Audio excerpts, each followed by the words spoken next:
7 साल के बाद चौटाला परिवार की सियासत पूरी तरह से पलटती हुई नजर आ रही है। 2018 में जहां दुष्यंत चौटाला की तुत्ती बोल रही थी, तो वहीं 2025 में अब हालात बदलते हुए नजर आ रहे हैं और भतीजे पर चाचा अभय सिंह चौटाला भारी पड़ते हुए नजर आ रहे हैं, आगे निकलते हुए नजर आ रहे हैं। विधानसभा चुनाव में दोनों ही पार्टियों का एक तरह से सफाया हो गया, क्योंकि अभय सिंह चौटाला के भी 2 विधायक बीजेपी की मेहरबानी से बने और दुष्यंत चौटाला खुद की जमानत भी जब्त करवा बैठे। लेकिन अब अभय सिंह चौटाला नए रास्ते पर चल पड़े हैं, अपनी गलतियों को सुधारते हुए चल पड़े हैं और 2029 के लिए एक सधी हुई प्लानिंग के साथ फील्ड में उतर पड़े हैं। नमस्कार, मैं हूं कुलदीप शिवरान। आज खरी खरी न्यूज में हम चर्चा करेंगे चौटाला परिवार की दोनों पार्टियां यानी इनेलो और जेजेपी आज की तारीख में कहां खड़ी हैं, दोनों के बड़े नेताओं के हालात क्या हैं और दोनों ही पार्टियों की क्या गुंजाइश है, क्या रणनीति है। अभय सिंह चौटाला और दुष्यंत चौटाला विधानसभा चुनाव के बाद एक ही पोजीशन में खड़े थे। थोड़े से अभय सिंह चौटाला फायदे में रहे, क्योंकि उनकी पार्टी के 2 विधायक बन गए, लेकिन दुष्यंत चौटाला की पार्टी का सफाया हो गया। 11 महीने में 10 विधायक बनाकर हरियाणा का डिप्टी सीएम बनने वाले दुष्यंत चौटाला 5 साल के बाद अब रास्ते पर पड़े हुए हैं, खड़े हुए हैं और उनकी पार्टी जेजेपी की हालत इनेलो से ज्यादा खस्ता हाल हो चुकी है। आज की तारीख में दुष्यंत चौटाला का कोई अता पता नहीं है, वो लापता चल रहे हैं। चौधरी देवीलाल की पुण्यतिथि पर भी दिल्ली में उनकी समाधि पर दुष्यंत चौटाला नजर नहीं आए।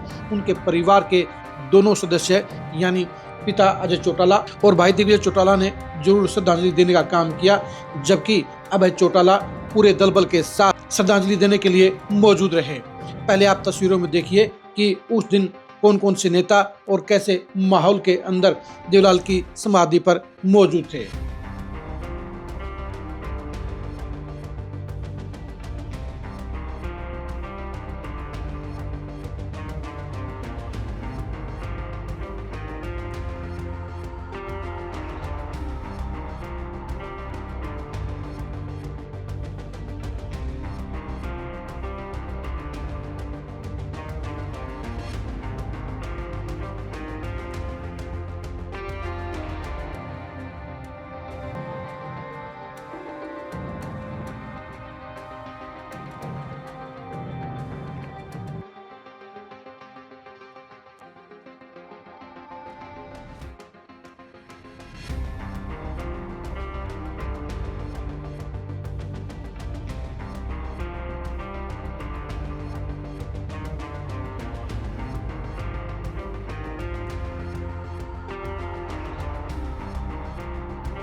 आपने देख लिया होगा कि हाजिरी के मामले में और दलबल के मामले में चौधरी देवीलाल की समाधि पर अभय चौटाला का दबदबा ज्यादा था, उनके समर्थक ज्यादा थे और कहीं न कहीं पहली बार जेजेपी फीकी नजर आ रही थी। जहां तक संगठन की बात है और जहां तक पार्टी की बात है, दोनों ही मामलों में अब अभय चौटाला पहले से बेहतर नजर आ रहे हैं।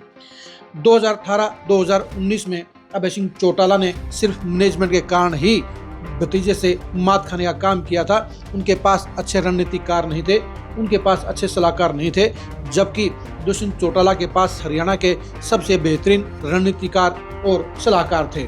लेकिन अब दुष्यंत चौटाला से वो सारे सलाहकार बिछड़ गए हैं, उनसे अलग हो गए हैं और दुष्यंत चौटाला अपने बलबूते पर अब जेजेपी को चलाने की कोशिश कर रहे हैं। लेकिन दिक्कत इस बात की है कि दुष्यंत चौटाला की फिलहाल ऐसी कोई नीयत नजर नहीं आती है जिससे ये लगे कि वो जेजेपी को मजबूती से खड़ा करना चाहते हैं, क्योंकि 5 महीने के बाद भी दुष्यंत चौटाला अपनी पार्टी का संगठन नहीं बना पाए हैं, जबकि उन्होंने दिसंबर में ये ऐलान किया था कि जनवरी में वो पार्टी का संगठन नए सिरे से खड़े कर देंगे। लेकिन आधा अप्रैल आने के बावजूद दुष्यंत चौटाला अपनी पार्टी का संगठन नहीं खड़ा कर पाए हैं। वो अभी भी फील्ड से रिपोर्ट ले रहे हैं, फील्ड का जायजा ले रहे हैं और उसके बाद पार्टी का संगठन बनाने की बात कह रहे हैं। लेकिन सच्चाई ये है कि दुष्यंत चौटाला की पार्टी के अधिकांश नेता अब कोई पद नहीं चाहते हैं, वो मजबूरी में दुष्यंत चौटाला के साथ बने हुए हैं। लेकिन दूसरी साइड में अभय सिंह चौटाला इस मामले में भतीजे से आगे निकल गए हैं उन्होंने इनेलो का संगठन पूरे स्टेट में बना दिया है, पदाधिकारी तैनात कर दिए हैं और अब वो जिला वाइज मीटिंग लेने भी निकल पड़े हैं। गुड़गांव और फतेहाबाद में अभय सिंह चौटाला ने पार्टी के नवनियुक्त पदाधिकारियों की मीटिंग लेकर उन्हें पार्टी के मजबूती के लिए कामकाज करने के निर्देश जारी कर दिए हैं। आप खुद ही देखिए कि गुड़गांव और फतेहाबाद में अभय सिंह चौटाला की पार्टी की मीटिंगों में कितनी हाजिरी थी और कैसा माहौल था।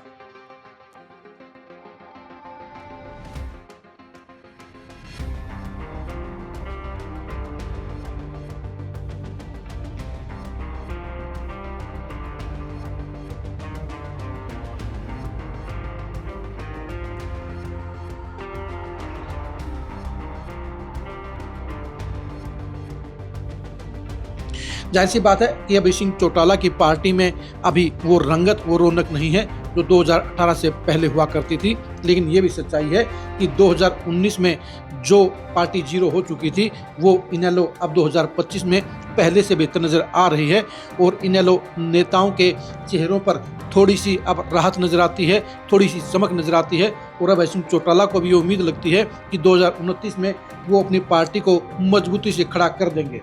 यानी अभय सिंह चौटाला जहां पिछली गलतियों से सबक लेते हुए अब दोबारा से एक नई कोशिश कर रहे हैं, पूरे दमखम के साथ और पूरी प्लानिंग के साथ इनेलो को मजबूत करने के रास्ते पर बढ़ रहे हैं। उनका साथ देने के लिए जहां प्रदेश सदस्य के तौर पर रामपाल माजरा की रणनीति काम आ रही है, तो वहीं पर शेर सिंह बिरसा में भी पार्टी के प्रति अपनी लॉयल्टी को पूरी तरह से दिखाने का काम कर रहे हैं। इनके साथ साथ उमेर सिंह लोहान भी अभय सिंह चौटाला के साथ कंधे से कंधा मिलाकर काम कर रहे हैं। यानी अभय सिंह चौटाला के पास आज की तारीख में 4-5 ऐसे चेहरे हैं जो उनको सलाह देने का काम कर रहे हैं, जो उनके साथ मिलकर काम कर रहे हैं और वो पार्टी की मजबूती के लिए पूरी तरह से समर्पित नजर आ रहे हैं। लेकिन दुष्यंत चौटाला के साथ ऐसा हरगिज नहीं है। दुष्यंत चौटाला की गाड़ी आज की तारीख में पंक्चर पड़ी हुई है और वो अपने नेताओं को साथ लेकर चलने में समर्थ नजर नहीं आ रहे हैं। पार्टी के विकास नेताओं की उम्मीद भी टूट गई है। लेकिन दुष्यंत चौटाला को लगता है कि 2029 में नहीं तो 2034 में वो वापसी कर लेंगे। यानी दुष्यंत चौटाला खुद ही इस बात को लेकर पक्के नहीं है कि वो 2029 में वापसी कर पाएंगे। यही वजह है कि जेजेपी के अधिकांश नेताओं और वर्करों में मायूसी का आलम है, क्योंकि जब तक पार्टी का कमांडर ही मोर्चे पर तैनात नहीं होगा और जब तक फील्ड में जेजेपी की एक्टिविटी नहीं बढ़ेंगी, तब तक जेजेपी ना तो मजबूती दिखा पाएगी और ना ही उसका संगठन, उसके नेता और उसके कार्यकर्ता जनता के बीच में जाकर दोबारा से जनाधार बढ़ाने का काम कर पाएंगे, अपनी नेगेटिविटी को पॉजिटिविटी में बदल पाएंगे। अभय चौटाला को इस बात का फायदा भी मिल रहा है कि विधानसभा चुनाव में जाटों में बोल रही भूपेंद्र हुड्डा की इकलौती तूती अब बंद हो चुकी है, उनका वर्चस्व खत्म हो चुका है, उनसे जाटों का मोह भंग हो चुका है। तो वहीं पर दुष्यंत चौटाला की पार्टी भी फिलहाल खाई में पड़ी हुई है और यही वजह है कि अभय चौटाला खाली मैदान में यानी आज की तारीख में चौराहे पर खड़े हुए जाट समुदाय को अपने साथ जोड़ने के लिए पहल कर चुके हैं, जिसका उन्हें निश्चित तौर पर फायदा भी होगा। यानी अभय सिंह चौटाला जहां पूरी प्लानिंग के साथ इनेलो को मजबूत करने के रास्ते पर अपनी गाड़ी को स्टार्ट कर चुके हैं, वहीं पर दुष्यंत चौटाला की गाड़ी अभी भी पंचर पड़ी हुई है और उनकी पार्टी की फिलहाल कोई एक्टिविटी नजर नहीं आती है। यही वजह है कि आज की तारीख में चाचा भतीजे पर भारी पड़ते नजर आ रहे हैं, चाचा भतीजे से पिछड़ते हुए नजर आ रहे हैं और चाचा भतीजे से बढ़त बढ़ाते हुए नजर आ रहे हैं। आप इनेलो और जेजेपी के हालात के बारे में क्या सोचते हैं, कमेंट करके जरूर बताइए। क्या अभय सिंह चौटाला 2029 में इनेलो को कांग्रेस और बीजेपी के बराबर की पार्टी बना पाएंगे, इसके बारे में भी राय दीजिए। 2029 के चुनाव में दुष्यंत चौटाला और उनकी पार्टी का अंजाम क्या होगा, इसके बारे में भी कमेंट करके जरूर बताइए। आप हमारे फेसबुक पेज को फॉलो कीजिए, आप हमारे यूट्यूब चैनल को सब्सक्राइब कीजिए। नमस्कार।